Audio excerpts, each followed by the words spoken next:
creativity, a Ukrainian people who continue to fight, to pursue education, to care for one another, who support their country and its freedom in any way they can. We're honored to have First Lady Zelenska here with us during this special visit to Washington, D.C. to share her perspective and reflections on this moment in her country. She has provided invaluable leadership in her role as First Lady and has become an important voice for peace in our international community. We're grateful for the focus she has placed on families, children, and education. We're honored by her gift of a set of books to Georgetown as part of the Ukrainian Bookshelf Project, which seeks to share Ukrainian literature with libraries around the world. Her efforts, a new national mental health program entitled How Are You? New trainings for first responders and counselors. Her engagement with the World Health Organization on a roadmap for mental health and psychological support during war, providing an example of leadership and service in a time of great turmoil. Her foundation, which focuses on healthcare, education, and humanitarian aid, has supported the resettlement of 4,000 people, providing household essentials to help them rebuild their lives. It has started a campaign for funds to help rebuild hospitals and medical facilities, including the Izium Central City Hospital, which once served nearly 150,000 people. It is working to provide nearly 39,000 teachers with technology and software to support education. And it has funded a project for Ukrainian children focused on addressing grief. We are deeply honored to have First Lady Zelenska here with us this afternoon, and we look forward to the reflections she will share with us. Please join me in welcoming to the podium the First Lady of Ukraine.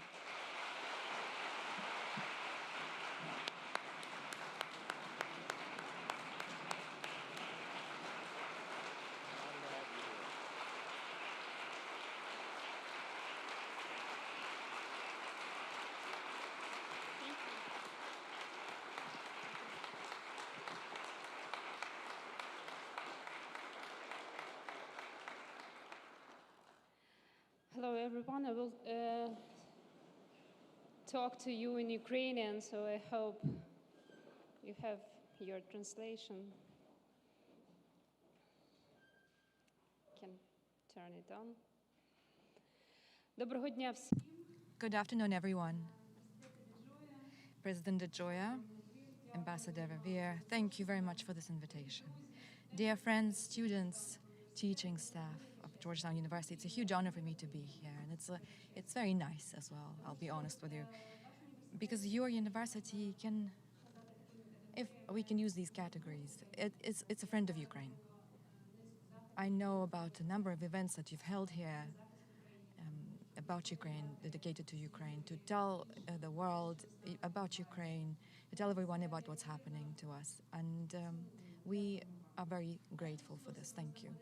Our embassy is located right here in this wonderful place, Georgetown, and I know that you work a lot with them. Thank you for this as well. I am sure that this is a sort of classical university spirit when people want to get to the bottom of things, to understand, to research, and that's very important in the time of hardship that we are experiencing. And I think that it is exactly the people who can feel, who can sincerely feel, deeply feel the injustices of the world, who take them as a challenge for themselves. They have a future, and countries like this have a future, countries who raise these kinds of people. So happy start of the new academic year, and I hope it will be interesting for you. And the academic year also started for our students in Ukraine very recently. Unfortunately, on the very first day the academic year was interrupted by dozens of air raid alerts across the country. You may have seen the photos of our first graders who went to school for the very first time, spent their first day of school in bomb shelters. Over the last 2 years, the Russian shelling in Ukraine damaged 81 universities. And that's just buildings, they can be rebuilt. What's worse is that people are dying. We can recall the recent case in Chernihiv when a Russian missile struck the center of town and killed 2 teaching staff and a student from the Chernihiv Polytechnic. And it was only 10 days before the 1st of September, the start of the new academic year. And each university in Ukraine, now we have students who have been killed who went to the front line to defend Ukraine. And they're remembered by their universities. But unfortunately, we cannot bring them back to life. And I'm looking at you, and I can see our students. I don't think that you are that different. And you have one particular trait in common, that's caring and empathy and wanting to change things for the better. And this is why it feels so nice that we are now opening the 40th Ukrainian bookshelf. It's a nice round number. And it's a project that we start in various libraries of the world, and we hand over various types of books, fiction, historical literature, etc. And we want people to know Ukraine from first to have first-hand knowledge of Ukraine, what we're like, what we think, where our roots are. And this is, I think, what is the foundation for understanding of other countries and other people. In fact, books are another very important thing in the confrontation with the enemy. Our people are fighting for their survival, and so are our books. Dozens of libraries have been burnt down by Russian missiles. And when we hand over books, our living books, somewhere abroad, we are basically saving them physically. We're giving them a chance at life. And people support books, and books sustain us as well. And you can always see people reading in bomb shelters during air raid alerts, because books are some kind of a mental shelter for people, a mental escape. You can see books in the hands of our IDPs, because this is something that reminds them of home, or refugees that reminds them of home. You can see our soldiers reading in the trenches, because this is, at least for a few moments, it's normal life again. And I think many people in Ukraine especially have seen a photo of one of our soldiers who in the French was reading a book by Timothy Snyder, and the author later said that he was very happy to find out about it. He came to Ukraine, he comes to Ukraine often. And I think that really is testament to how Ukrainians treat books. And for me, it's a great honor that you will have some of our books as well. When we are asked what Ukraine is fighting for, what it is defending, it is exactly this. To make sure that the books would not be burning like they were in the famous book by Ray Bradbury, so that the people wouldn't have to read in bomb shelters. That students, just like you, would be able to study peacefully in their own country instead of dying from bombs in the streets of their own cities. And these books teach us about what literature teaches us, that evil, aggression have to be punished. This should not be precedent in the world. This is what Ukraine is fighting for, and I believe that with the help of people who care around the world, this will come to pass. Thank you.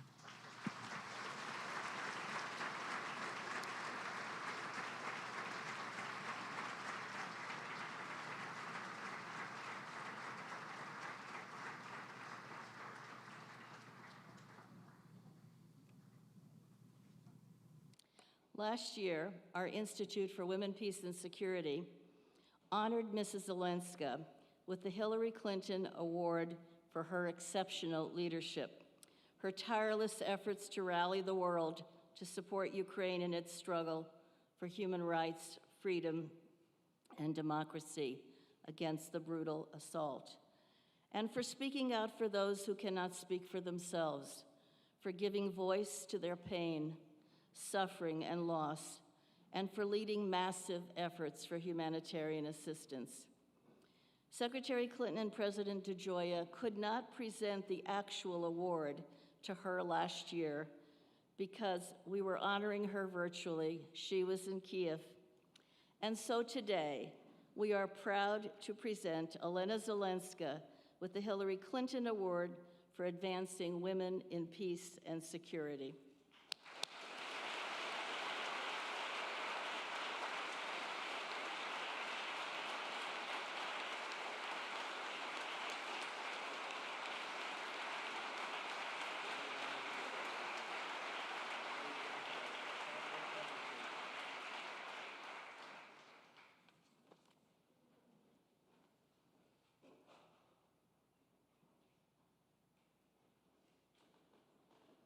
Mrs. Zelenska has agreed to take some questions, so I will begin with a few and then we'll turn to our students. You just described, Pani Zelenska, the difficulties that the Ukrainian people are enduring, the death and destruction, the missiles that fly, not knowing where they will hit. How are they holding up? We are in awe of their resilience and unity. But how are they holding up?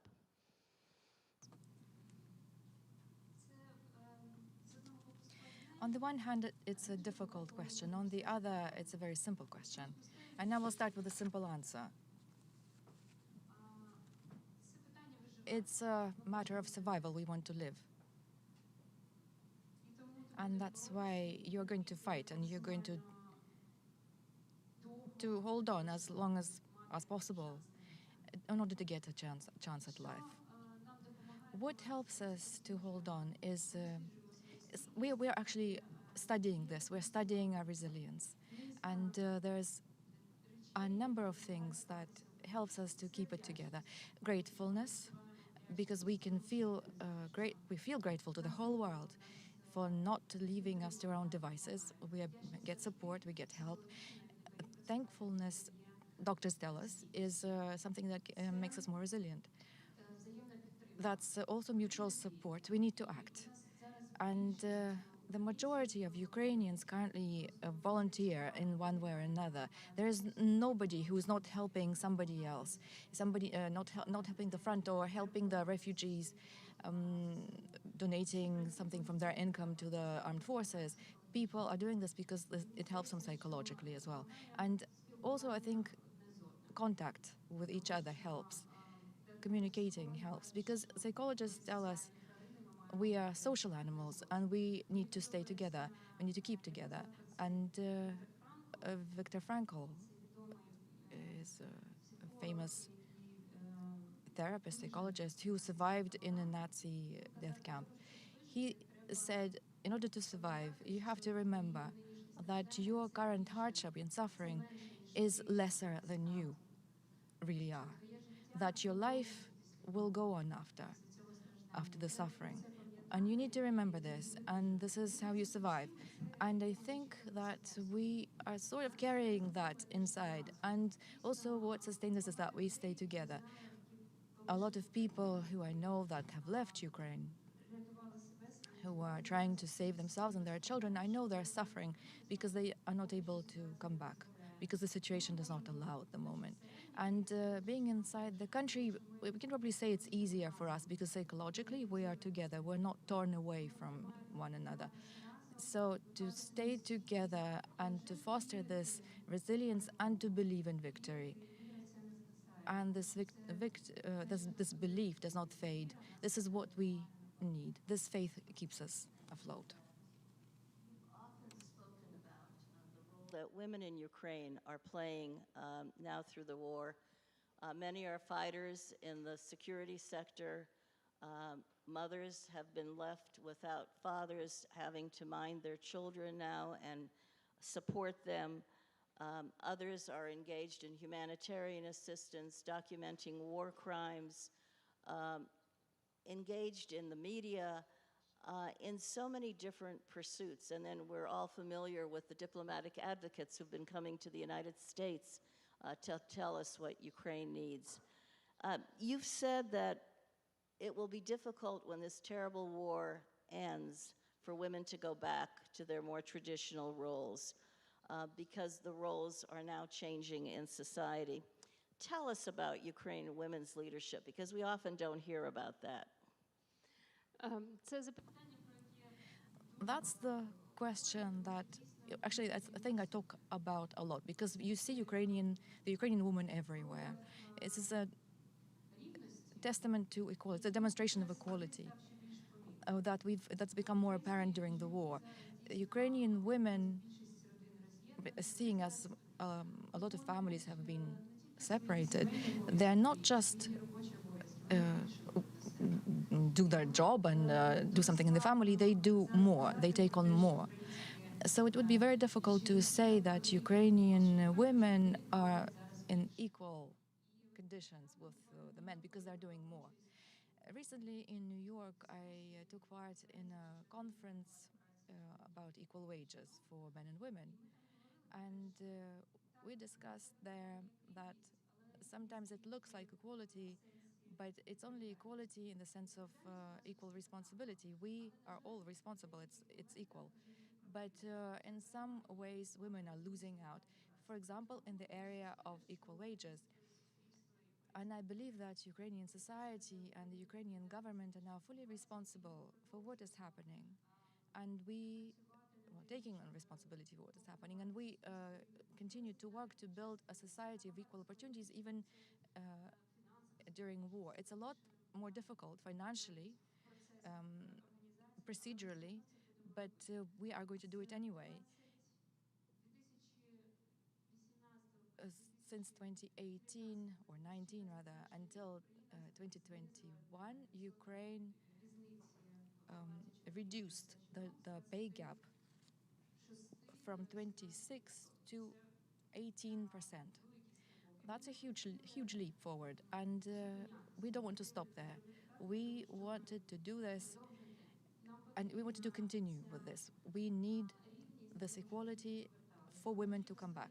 We need to create opportunities, job opportunities for them. We need to create opportunities for looking after their children comfortably so that they can go to work and look after their children at the same time. And thankfully, it's happening in Ukraine. The Ukrainian government adopted a strategy on equal pay for the period up to 2030. And I am confident it will be implemented. And in this sense, women are very sensitive. Before the large-scale invasion, our women mostly were involved in small businesses. And actually, small businesses are hit hard first. Small businesses like beauty salons and small shops suffer, they're destroyed, and to rebuild them, that's a huge job, and we need to support women here. This is the job of the government. I'm sure that the state will cope with this job. Let me just ask you, before we turn to the students, about your foundation. We've heard a lot about the work you're doing. Can you just very quickly, because I know you're pressed for time, tell us what the priorities are? у нас є три We have three areas, priority areas: humanitarian assistance, support for education, and also support for healthcare in Ukraine.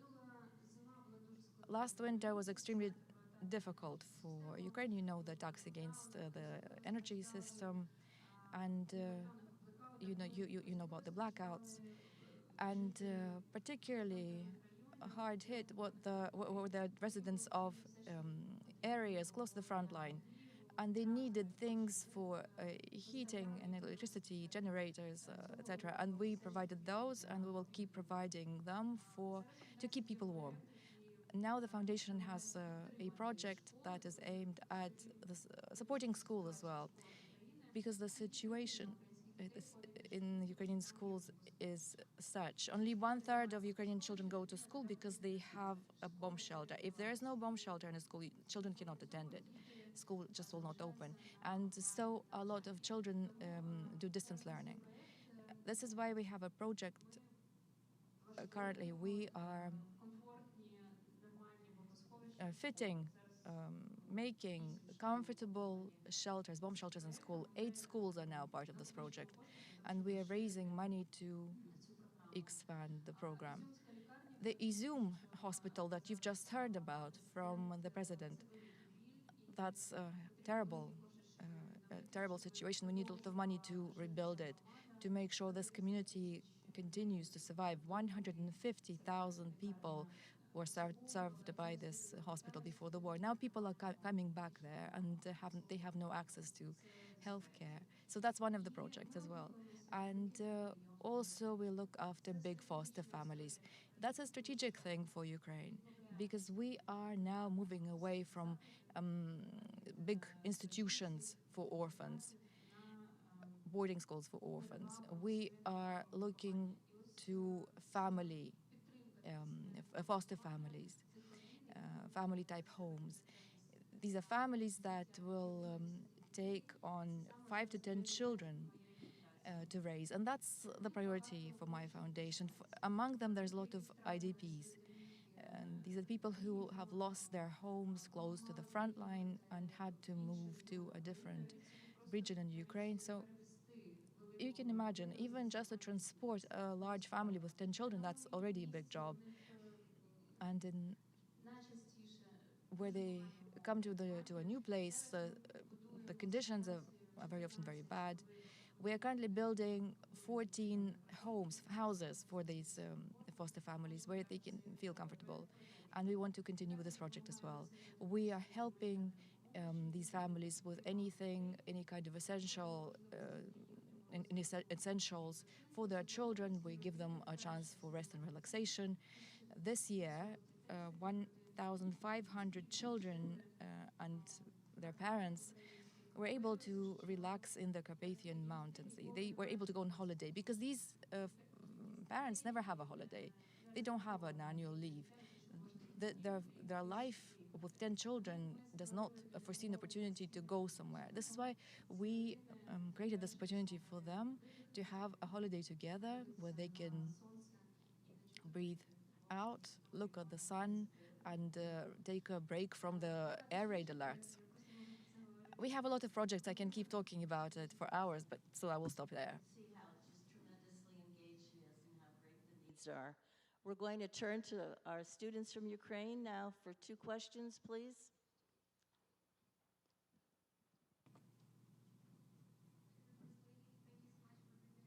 In Georgetown today. My name is Olha. I'm an international student from Ukraine, Kyiv, and I'm also a sophomore in SFS. І моє питання до вас, на вашу думку. And my question for you. Social and humanitarian sector in Ukraine. How can we, students and specialists in Ukraine, how can we help to look after the most vulnerable sectors in Ukraine?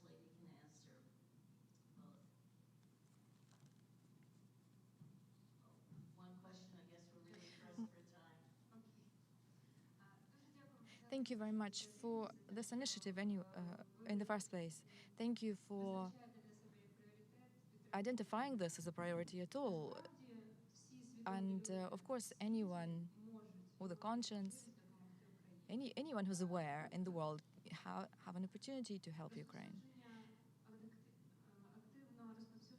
You can spread true information about what is happening. You can tell people about what is happening in Ukraine. You can tell them the truth. Sometimes that's difficult because we can see a mass effort at propaganda from Russia. So you can encourage people to look after their own information hygiene. That's very important. And I would really like for you, students from Ukraine, to be our ambassadors in those communities where you live and amongst the people that you work with or study with. We want you to come back home. We really want you to come back home. And I'm sure that the country will do everything possible for you to come back. Of course, security is first. And this is why we're fighting for our long-awaited victory, so all of our children, all of our adults can come back. And the next thing, more opportunities for young people to develop in Ukraine. Startups, own businesses, interesting organizations to work for. I think this is what we adults need to think about right now, and the leaders of the country need to think about this right now. I'm sure they will. Everyone who's aware in the world understands what is happening in Ukraine, and it's very important not to lose this focus of attention, because, in fact, if this does not happen, if we were to imagine that Ukraine is defeated, I think that would be a defeat for the whole world. That would mean that if you have force, if you have power, if you have opportunities and resources, you can do anything you want. You can be a tyrant, you can seize other countries, other territories, and then these situations mean that no one is safe in this world. No one can feel safe in a world where might is right, who's strong is in charge. And this is why we need to keep the focus of attention of the world on this impossibly tragic and terrifying situation that is happening to Ukraine right now. And I understand there may be some fatigue. Of course, it's not very nice to hear bad news all the time, but to turn a blind eye would mean to turn you back to your own future. So it's amoral, and that's important to say.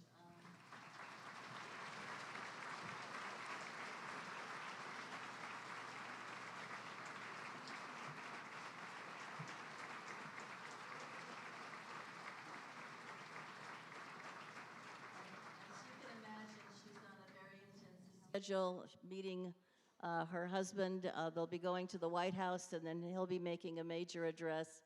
So we're grateful, so grateful that you could come to Georgetown and spend some time with us. I ask that you not leave your seats until the Ukrainian delegation leaves, and please leave your headsets on the chairs. Thank you to everyone who had anything to do with this program.